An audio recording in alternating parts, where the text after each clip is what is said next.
Chapter 20. A Letter for My Daughter. On the day after Naomi's birth, I wrote her a letter for when she is older and ready to understand the battles fought for her. I wrote her the story of what had transpired since she'd been conceived. I told her of the war which had waged over her before she'd taken her first breath. The things I wrote to her shine light on the darkness of my family's past, the reason she is so important, and the power of free will. It is a letter I pray many fathers, mothers, brothers, and sisters would someday write to their family members. These are letters which speak the secrets, those hidden horrors that are forbidden to say. Letters which will empower our children, equipping our sons, daughters, nieces, and nephews with the courage to face down their monsters and find strength in our weakness. For those who surrender their lives to our true Father Yahweh, His name is a strong tower that the righteous can run to and be saved. I was not an upright man the day that I ran to His tower and called upon His name. I was a man whose hands had shed so much blood. Blackmail and brutality were the currency of my past. I was a man who had lied, stolen, manipulated, coerced, cursed, and coveted. The murderer's hammer was in my hand, and the bodies had piled so high. If ever there was a man who deserved the executioner's chair, it was I. I felt the weight of survivor's guilt for the killings committed in front of me that I could not stop. And I felt the torment of seeing children abused with no one to bring the perpetrators to justice.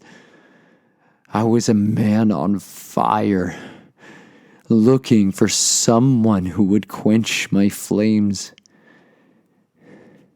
The family woman who saw me kill her husband before I'd gone to middle school can attest to this. The one who screamed out after me, "Murderer!" haunted my dreams for nearly 20 years. The names, the faces, the places of pain, misery, and death clung to the fabric of my being, and I could not bear to stand amidst the hurt. The others who saw me fight to the death in the pit know the monster I was. They saw what I would become when they would put the dagger in my hand. They saw the rage come boil over and unleash its fury on men and whatever else they put in my path. They had seen my two faces. The brilliant birthmark I bear when I brought forth death. I could not quench the fires of hatred. The cauldrons of chaos would fire bricks of bitterness that built my tower of rebellion. I was broken beyond belief. I had no sense of normal. Morality and free choice were a luxury for the masses, not children who witnessed ritualistic torture before they went to first grade. I could not know peace. I could not understand, let alone receive, love. I was the salted, scorched earth left behind by conquering armies on their way to pillage a distant land. I was ruined. When I was 19, I wrote the Hebrew equivalent of ruined on my left wrist with a permanent marker every single day for more than a year. There was no mystery about it. I knew I was a ravaged, ruinous heap of a shattered soul. I looked in the mirror and saw a monster staring back at me. I saw the blood running down my face and caked on my cheeks. I scrubbed my hands till they cracked, trying to wash it all away. There weren't enough people for me to destroy, to satisfy the need to avenge the children my family pillaged. How could I quench the bitterness, the hatred, and the rage? I screamed in the quiet of the night, questions no man can hope to answer. God, will you still save me? Would you choose to love me? Would you choose to forgive me? Would you let me choose another way? I wondered if I was even worth saving. Who would want to rebuild my ruins? My soul was a desolate wasteland full of the broken pieces of my desecrated heart. Who could bear the torment of my sorrows? Who could hold the horrors of my past? I had to look no further than the perverse version of a baby book my mother had given me before I left to college to know the abusive pictures in my past were waiting to destroy my peace. Remembering was a death of its own. To remember was to bear the burdens of hundreds of lives snuffed out of existence. How I wept. I wept for months. I sobbed tears of grief, of misery, and of sorrow that only orphans, widows, or soldiers who felt the beating pulse of their best friend quiet down to nothing as their soul breathes its last can know. Those who have witnessed the violent taking of life by death know of the horrors I have seen. I could not bear to remember it. It was just too much for someone to handle and live, and yet I couldn't manage to forget. I decided instead to make them matter. I chose not to let them go to waste. I would not allow the fear of remembering, the fear of telling, and the repercussions to hold me back. Though it once brought me their beatings, the shackles, and the soul-wrenching betrayal, I chose to put my pen to the paper still, and I wrote their names, both the ones I knew and the some of them whom I'd forgotten. I wrote their faces, their places of perishing where bodies were dumped into inky waters and others were burned in family-owned or brotherhood-controlled crematoriums. I wrote the most dangerous of words, willing to prove to the man in the mirror that my weakest pen strokes would be mightier than my blood-stained blades. To write the words was to step into hell. I have tasted the ash of death for breakfast. It clung under my fingernails and scorched my brows. I was born in the black fires of fury, which heat the kingdom of the wicked one. I chose to no longer live in the inner circles of murder, and instead I became a traitor to the Dark Prince. I left darkness and ran to the light of hope.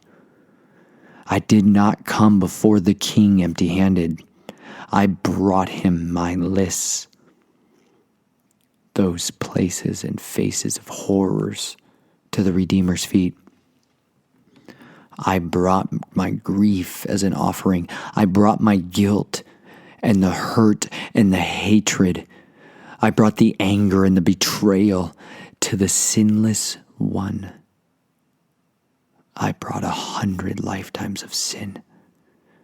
I brought him the molestations, sorrow, and despair. I brought him the worst this world had to offer, and I offered him myself. I brought the God of light, the detestable things done in darkness. I brought him who is worthy, my lack, my fears, my hatred, and my death. I brought him all I had. He asked me to, and I obeyed. I chose to surrender all of myself to him. I trusted he alone could redeem this death for life. There is only one who can take a monster and make him a man again. I no longer fear death, whose harbinger and slave I have been. Now I choose to fear the only one who can throw my body and soul into eternal flame or free me forever. Because of that, I will lay down my life for him and for all who are willing to chase freedom and forsake their fears. Hear me now. Pay close attention to what I am going to say to you. I am willing to suffer the scourge of this world, the shackles, the mocking, the character assassinations, the accusations, all of it. I will take their bullets, their beatings, and their blades. I will endure their poisons, curses, and hate. I have suffered these time and again. The blood of my body has been spilled to the point of death more than once. And I do not fear, but I do respect the retribution of man, demons, or the masters they serve. I will gladly bear this all if only one child, one precious soul is spared a life like mine. If one man reads these words and chooses not to make his son pass through the inky fires, all the horrors of my life and even the retributions to come are worth it. I would go through every bit of the starvation, the poverty, the dirty glares, and the fleeing of my friends and family to know that a daughter slept in peace, knowing her abusers would not come for her ever again. Each burning stick snatched from the flames is worth a lifetime of chaos. I would gladly suffer it all because I will never have to endure it alone. No matter what is done to me, no one, no power on this earth, no power beneath or above its surface can take the hope of salvation burning in my chest. I am an adopted son of the living and holy God. He chose even me. He loves even me, the man of fire, of fury and hatred, and the man of death. He loved me even as I was, not what I would be, but as I was. On the darkest of days when I was strapped to their chairs as they defiled me, desecrated my soul with devils, guilt, shame, and misery. At the moment when I was downing a handful of pills, desperate to bury the nightmares and the loss, he still chose to deliver me. He loved even the boy who ran from a familial estate with the blood of a stranger staining his dagger-filled hands and his widow screaming, "Murderer!" No amount of pain and suffering I have endured can compare to the hope that is set before me. I do not have to wonder if he will strengthen me as I pick up the mutilated stake of persecution that so many others have borne. I know the pains of crucifixion. I have held the purpose-forged hammer and heard their agonizing screams. I have faced down despair, whose icy hands grab your ankles and pull you into the depths of hell. I have screamed till my throat tore with the pain of memories unspeakable, and yet none of it could compare to the joy and the hope which is now beating in my chest. It is because he would not leave me helpless, but sent the Comforter, who strengthened me and brought to mind the truth of Yeshua, the Messiah. He willingly suffered the most painful punishment and death we all deserve so that we might have his life instead. It is the most significant exchange ever written, spoken, or dreamed of.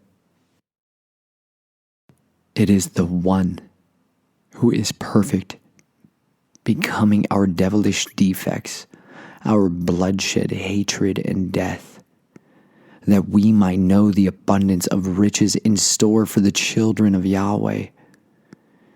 It is because he now lives in me that I will rush the gates of Hades and face down people possessed by the legions of the Dark Prince, standing between the souls, crying out for salvation in me.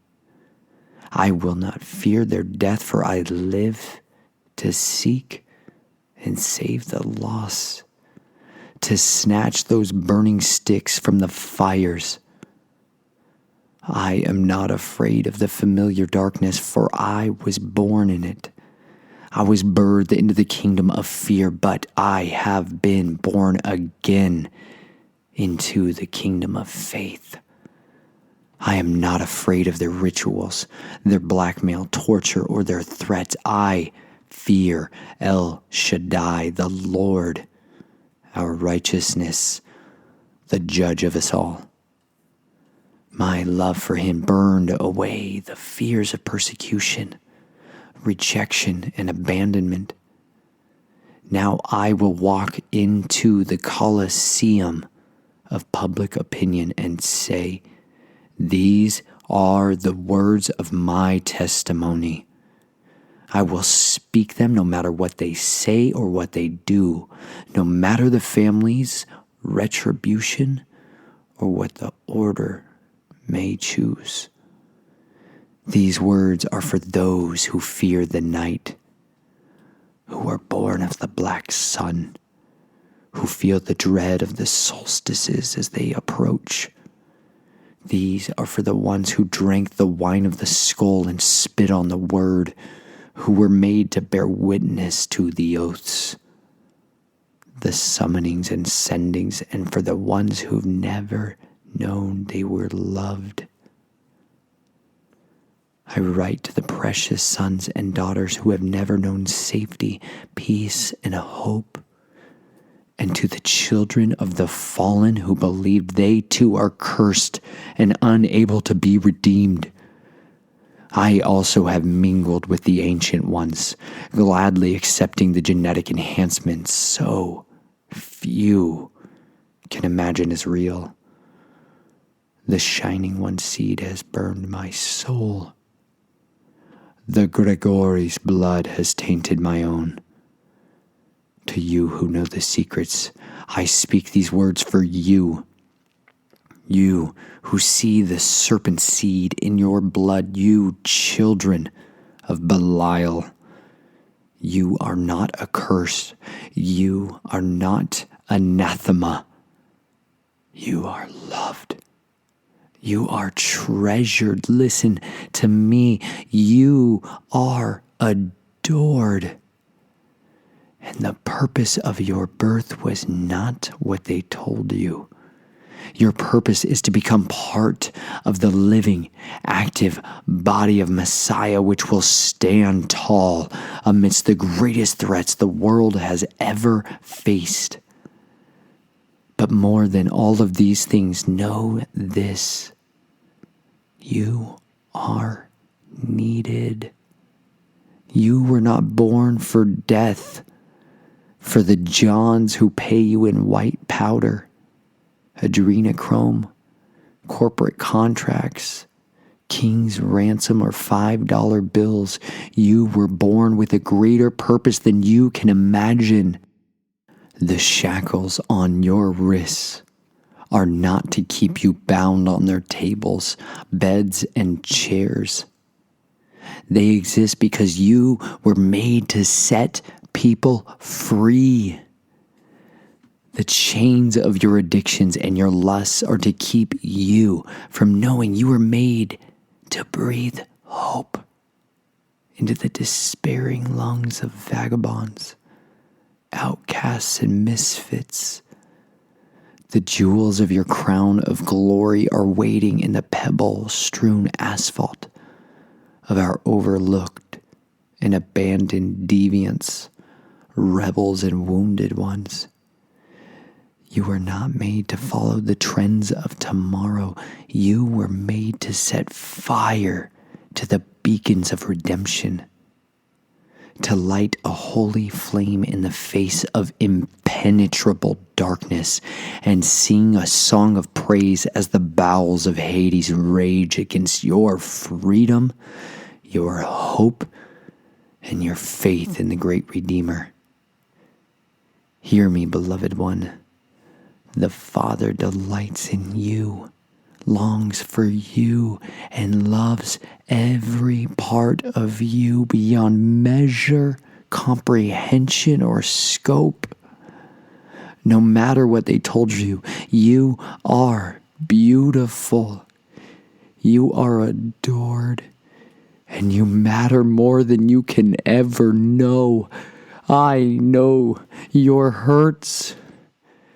I've felt the devastation of a defiling touch, and I've suffered the pains of poisons injected into my veins. I know the agony of abuse by those you trusted, loved, and adored. I know the feelings of betrayal, of mocking and ridicule. I know the feelings of their glares on your necks and the bully's laughter behind your back. You are not alone in your sorrow, or your suffering, or your death. But if there is yet breath in your lungs and blood in your veins, there is still hope. Even if you've just finalized your 4th divorce or you can't stop looking at porn, you are still important. The purpose of your life can shake the mountains loose and cast them into the sea. No matter the number of track marks on your arms, that needle does not define you, and neither does the pipe or your pills.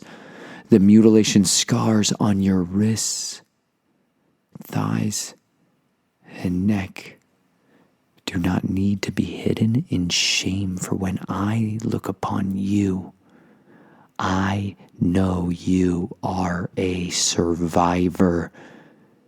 You, oh precious and created one, were made to light a candle of hope against the darkness of despair.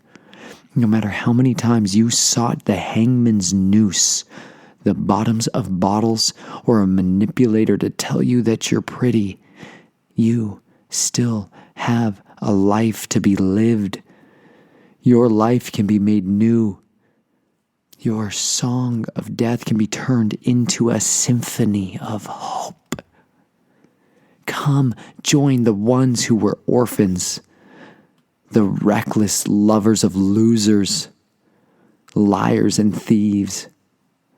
Join the debt-laden dropout who has found out he too can be free. Join the heroes of the homeless, the champions of hope, the broken-hearted, and the healers who don't take what they need. Come and join the leftovers, the remnant, those outcasts once passed over, whose blood now beats with divine purpose.